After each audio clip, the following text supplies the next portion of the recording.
बिस्मिल्लाहिर्रहमानिर्रहीम। आज का जो हमारा नेक्स्ट टॉपिक है उसमें हमने डिस्कस करना है forward and reverse reaction and जो हमारे पास मोस्ट इंपॉर्टेंट लॉन्ग क्वेश्चन आता होता है microscopic characteristic of dynamic equilibrium.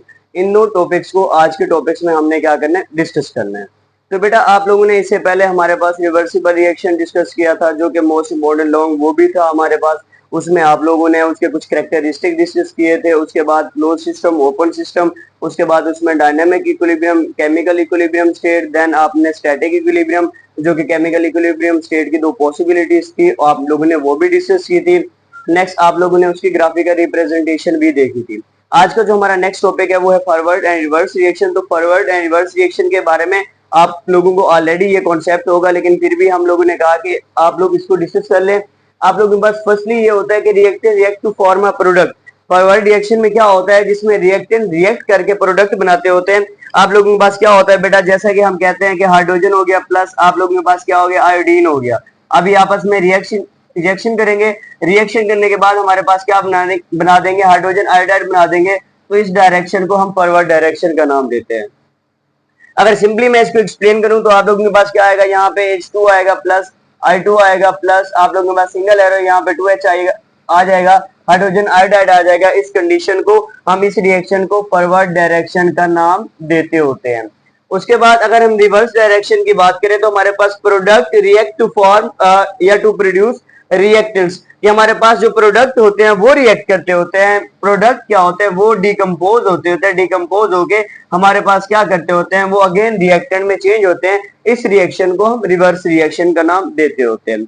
वो कैसे बेटा, आप लोगों के पास ये रिएक्शन है, अगेन इसी रिएक्शन को ले लेते हैं। आप लोगों के पास बेटा क्या आ गया, 2HI आ गया रिजल्ट में, जिसको हम हाइड्रोजन आयोडाइड कहते हैं। रिजल्ट में हमारे पास इसको आप डिकम्पोज करेंगे, ये अगेन हमारे पास प्रोड्यूस करेगा किसको, रिएक्टेंट्स को। उसमें हमारे पास H2 आ जाएगा प्लस हमारे पास क्या आ जाएगा, I2 आ जाएगा। अब ये हमारे पास जो रिएक्शन होगा उसको हम रिवर्स डायरेक्शन का नाम देंगे, जिसमें हमारे पास प्रोडक्ट अगेन रिकम्बाइन हुआ, अगेन आप लोगों के पास सॉरी डिकम्पोज हुआ। डिकम्पोज होकर हमारे पास उसने क्या बनाया, हाइड्रोजन बनाया प्लस आयोडीन बना दिया। तो इस रिएक्शन को बेसिकली ऊपर वाले रिएक्शन को हम फॉरवर्ड डायरेक्शन का नाम देंगे, और जो हमारे पास again forward reactant again product से रिएक्टेंट बनाए उस डायरेक्शन को हम क्या नाम देंगे, रिवर्स डायरेक्शन का नाम देते होते हैं। नेक्स्ट पॉइंट देख लेते हैं, it take place from left to right. हमारे पास ये टेक प्लेस करता है फ्रॉम लेफ्ट टू राइट। तो आप लोगों को नजर आ रहा है कि हमारे पास ये देखें, ये हमारे पास क्या होती है बेटा, लेफ्ट साइड होती है। ये हमारे पास क्या होती है बेटा, राइट साइड होता है। ये लेफ्ट टू राइट जाता होता है। और ये जो रिवर्स रिएक्शन होता है, it take place from right to left, ये हमारे पास क्या करता होता है बेटा, राइट टू लेफ्ट। अगेन हमारे पास जो प्रोडक्ट होते हैं वो डिकम्पोज होके अगेन हमारे पास रिएक्टेंट्स में चेंज होते हैं। नेक्स्ट थर्ड पॉइंट देख लेते हैं आप लोगों के पास, at initial stage this reaction is very fast. आप लोगों ने ग्राफिकल रिप्रेजेंटेशन में पढ़ा था कि हमारे पास एट इनिशियल स्टेज पे जो फॉरवर्ड रिएक्शन होता है वो हमारे पास बहुत ज्यादा फास्ट होता है। कैसे, आप लोगों ने ग्राफ यहाँ पे बना लेते हैं वहां पे। अब देखें आप लोगों के पास इस तरह का एक ग्राफ था, पिछले टॉपिक में आप लोगों ने पढ़ा था और देखा था कि हमारे पास फॉरवर्ड रिएक्शन यहाँ पे पहले फास्ट होता है, फास्ट होते होते फिर आपके पास क्या हो जाता है, स्लो डाउन हो जाता है। पहले फास्ट होता है फिर हमारे पास आहिस्ता आहिस्ता से वो क्या हो जाता है, स्लो डाउन हो जाता है। नेक्स्ट अगर हम रिवर्स रिएक्शन की बात करें तो इनिशियल स्टेज पे जो रिवर्स रिएक्शन होता है वो स्लो डाउन हो जाता है। स्लो डाउन होते होते वो फिर हमारे पास क्या हो जाता है, फास्ट हो जाता है। तो यहाँ पे हमारे पास क्या हो जाती थी, इक्विलिब्रियम स्टैब्लिश हो जाती है। अगेन सुन लें, आप लोगों ने देखा था बेटा इनिशियल स्टेज पे जो फॉरवर्ड रिएक्शन होता है वो पहले स्पीड अप होता है फिर आहिस्ता आहिस्ता से वो स्लो डाउन हो जाता है। ये कल ही बताया था कि हमारे पास स्पीड अप इसलिए होता है क्योंकि आप लोगों के पास जो रिएक्टेंट की अमाउंट होती है वो पहले ज्यादा होती है। जो रिएक्टेंट्स की अमाउंट होती है वो पहले ज्यादा होती है, फिर वो हमारे पास क्या होती है, प्रोडक्ट में अगेन चेंज हो जाती है। देन जब हमारे पास प्रोडक्ट बनते हैं तो प्रोडक्ट बेसिकली थोड़ी अमाउंट में होते हैं कि वो रिएक्टेंट में चेंज होना स्टार्ट हो जाते हैं। तो हमारे पास ये पहले जो रिवर्स रिएक्शन होता है ये स्लो डाउन होता है, बाद में स्पीड अप हो जाता है। और इनिशियल स्टेज पे जो फॉरवर्ड रिएक्शन होता है वो पहले आप लोगों के पास स्पीड अप होता है फिर क्या हो जाता है, स्लो डाउन हो जाता है। तो ये प्रोसेस होता है बेसिकली इसके स्पीड अप और स्लो डाउन होने का। नेक्स्ट आप देखिए, eight initial stage this reaction is very fast, वो मैंने आपको बता दिया है। फोर्थ वाला पॉइंट है, इट स्लो डाउन ग्रेजुअली, मैंने आपको बता दिया है। पहले जो आप लोगों के पास फॉरवर्ड रिएक्शन होता है वो स्पीड अप होता है क्योंकि आप लोगों के पास क्या होता है, रिएक्टेंट की अमाउंट ज्यादा होती है, प्रोडक्ट की अमाउंट कम होती है। तो रिएक्टेंट की अमाउंट ज्यादा होती है तो तेजी से प्रोडक्ट में चेंज हो रही होती है। तो प्रोडक्ट जो पहले आपके पास लेस क्वांटिटी में होते हैं वो क्या होते हैं, रिवर्स डायरेक्शन में अगेन रिएक्टेंट में चेंज होना स्टार्ट हो जाते हैं। फिर आहिस्ता आहिस्ता से जब हमारे पास उसकी अमाउंट प्रोडक्ट की बढ़ जाती है तो वो रिएक्शन क्या हो जाता है, स्पीड अप हो जाता है। जैसे कि मैंने आपको यहाँ पे बताया कि हमारे पास क्या होता है, इस तरह से वो पहले फॉरवर्ड रिएक्शन स्पीड अप होता है, फिर स्लो डाउन हो जाता है, पहले रिवर्स रिएक्शन स्लो डाउन होता है, फिर क्या हो जाता है, स्पीड अप हो जाता है। तो ये बेसिकली हमारे पास उसकी ग्राफिकल रिप्रेजेंटेशन हमने रिवर्सिबल रिएक्शन में देखी थी। अब नेक्स्ट जो चीज आ जाती है हमारे पास, मोस्ट इंपोर्टेंट क्वेश्चन है बोर्ड के लिहाज से, और बोर्ड में काफी दफा आया हुआ है ये क्वेश्चन। वो क्या है बेटा, microscopic characteristic of dynamic equilibrium, कि हमने डायनामिक इक्विलिब्रियम के कुछ कैरेक्टरिस्टिक को यहाँ पे डिस्कस करना है। अब फर्स्ट अगर हम देखें तो equilibrium achievable only in a close system. आप लोगों के पास फर्स्ट पॉइंट लिखा हुआ है कि हमारे पास जो इक्विलिब्रियम होती है वो हमेशा ही क्लोज सिस्टम में ही अचीव हो सकती है। आप लोगों ने ओपन सिस्टम और क्लोज सिस्टम पढ़ा था, मैंने आपको तब समझा दिया था कि हमारे पास ओपन सिस्टम क्या होता है, क्लोज सिस्टम क्या होता है। अब अगर मैं आपको यहाँ पे थोड़ी सी स्ट्रक्चर बना के दिखाऊं तो बेटा आप लोगों के पास क्या है, ये एक कोनिकल फ्लास्क है, ये अगर हमारे पास ओपन है और एक हम बना लेते हैं और ये हमारे पास क्या हो गया, क्लोज हो गया। अब देखिए इसमें जो गैसेस होंगी तो हाइड्रोजन आयोडाइड का रिएक्शन हो रहा है, इसमें से जो गैसेस होंगी वो स्कैप आउट हो जाएंगी, तो आप इक्विलिब्रियम यहाँ पे अचीव नहीं कर सकते। इसमें जो गैसेस होगी वो स्कैप आउट नहीं होगी, यहाँ से बाहर नहीं निकल सकेंगी, वो अगेन एंड अगेन क्या करती रहेंगी, रिएक्शन करती रहेंगी। जैसे आप लोगों के पास सिंपल सा प्रोसेस है, वेपरेशन एंड कंडेंसेशन।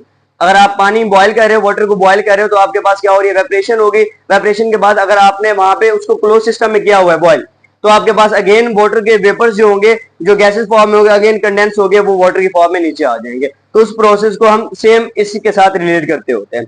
तो ये भी हमारे पास अगर चीज क्लोज सिस्टम में हो रही होगी, रिएक्शन तो हमारे पास इक्विलिब्रियम स्टैब्लिश होगी और रिएक्शन रिवर्सिबल होगा और कंटीन्यूअसली प्रोसीड होता रहेगा। अगर ओपन सिस्टम में होगी तो रिएक्शन हमारे पास क्या होगा, इरिवर्सिबल होगा और वो हमारे पास कंप्लीट रिएक्शन होगा, और जो हमारे पास रिवर्सिबल रिएक्शन होता है वो इनकम्प्लीट होता है। इरिवर्सिबल कंप्लीट होता है, जो रिवर्सिबल होता है वो हमारे पास क्या होता है, इनकम्प्लीट होता है। नेक्स्ट देखिए सेकंड पॉइंट है, at equilibrium reaction does not stop rate of forward and reverse reaction but in opposite direction. हमारे पास क्या होते हैं कि आप लोगों के पास rate of forward and reverse reaction एक दूसरे के इक्वल होते हैं बट अपोजिट डायरेक्शन में होते हैं। मैंने आपको बताया कि क्लोज सिस्टम में, अभी आपको बताया कि हमारे पास गैसेस एस्केप आउट नहीं होती। हमारे पास एक टाइम ऐसा आता है कि जब amount of reactant and product equal हो जाती है।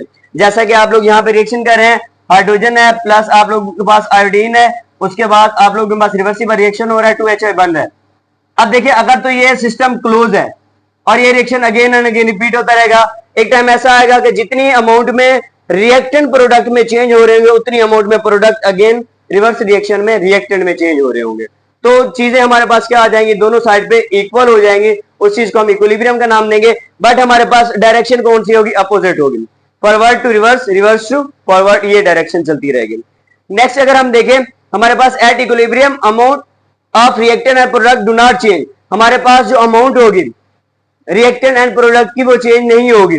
जाहिर सी बात है, आप लोगों ने क्लोज सिस्टम यूज किया हुआ है, आप उसमें अमाउंट ऐड ही नहीं कर सकते, उसमें अमाउंट चेंज ही नहीं कर सकते। अगर आप अमाउंट चेंज करते हैं तो हमारे पास क्या होगी, उसकी स्टेट या उसके जो केमिकल रिएक्शन है वो चेंज हो सकता है। तो बेसिकली हमने अगर इक्विलिब्रियम अचीव करनी है तो हमारे पास वहां पे हमें कोई अमाउंट चेंज नहीं करनी, ठीक है। अगर आप चेंज भी करें तो एक टाइम ऐसा आएगा वो फिर अगेन इक्विलिब्रियम अचीव कर लेता होता है रिएक्शन। बट हमारे पास जितनी अमाउंट में आपने रिएक्टेंट दिए होंगे उसी अमाउंट में वो हमारे पास प्रोडक्ट में चेंज होंगे, फिर रिएक्टेंट में चेंज होते रहेंगे। नेक्स्ट अगर हम देखें, हमारे पास बेटा क्या होता है, at equilibrium amount do not change and like colour density, और इसका कलर और डेंसिटी वगैरह भी चेंज नहीं होती। जैसा कि आप लोगों को ऑलरेडी बता दिया गया है कि हमारे पास हाइड्रोजन और आयोडीन का जब आपस में रिएक्शन होता है, हाइड्रोजन एक कलरलेस गैस है, आयोडीन का कलर पर्पल होता है, ठीक है ना। अगर ये क्लोज सिस्टम में हो रही होती है तो हमारे पास हाइड्रोजन क्या है, कलरलेस गैस है, आयोडीन का कलर कौन सा होता है, पर्पल कलर होता है। तो रिजल्ट में हमारे पास जो हाइड्रोजन आयोडाइड बनती है वो हमारे पास कौन सा कलर देती है, वो हमारे पास कलरलेस गैस होती है। अगेन जब हाइड्रोजन आयोडाइड ब्रेक डाउन होकर आयोडीन और हाइड्रोजन बनाती है, अगेन इसका पर्पल कलर आ जाता है और इसका अगेन कलर लेस हो जाता है हाइड्रोजन। तो ये बेसिक कॉन्सेप्ट है कि हमारे पास इसमें डेंसिटी और कलर कोई चेंज नहीं होता। नेक्स्ट अगर हम देखें, equilibrium disturb and again achieve. मैंने आपको पहले बता दिया कि हमारे पास अगर इक्विलिब्रियम डिस्टर्ब होती है कंसंट्रेशन की वजह से, या आप लोगों ने प्रेशर ज्यादा प्रोवाइड कर दिया है, या आप लोगों ने अगेन टेम्परेचर प्रोवाइड कर दिया है, तो हमारे पास फर्स्टली तो जो रिएक्शन होगा उसमें डिस्टर्बेंस क्रिएट होगी, उसकी स्पीड ज्यादा हो सकती है, उसमें प्रेशर ज्यादा अप्लाई हो सकता है। बट एक टाइम ऐसा आएगा कि वो अगेन इक्विलिब्रियम में आ जाएगी। जाहिर सी बात है, कोई चीज चल रही है, ठीक है ना, अगर आप उसके डिस्टर्ब करते हो तो फर्स्टली तो उसकी स्पीड इंक्रीज या डिक्रीज होगी। बट अगेन वो वही चीज है, सेम ही चीज है, तो अगेन वो क्या करेगी, टाइम के साथ वो अपनी स्पीड को उतना ही मेंटेन कर लेगी। तो इस चीज को हम नाम देते हैं कि हमारे पास जो उसकी कंसंट्रेशन, टेम्परेचर या प्रेशर की वजह से अगर आप उसकी इक्विलिब्रियम डिस्टर्ब भी कर देते हैं तो एक टाइम ऐसा आएगा वो अपनी इक्विलिब्रियम अगेन अचीव कर लेगी। तो ये बेसिक हमारे पास सिंपल सा कॉन्सेप्ट था माइक्रोस्कोपिक कैरेक्टरिस्टिक का और फॉरवर्ड एंड रिवर्स रिएक्शन का। तो इससे रिलेटेड अगर आपके पास कोई क्वेश्चन है या कोई भी आप लोगों के पास क्या है यहाँ पे मुश्किल है तो आप काइंडली उसको कमेंट सेक्शन में पूछ सकते हैं।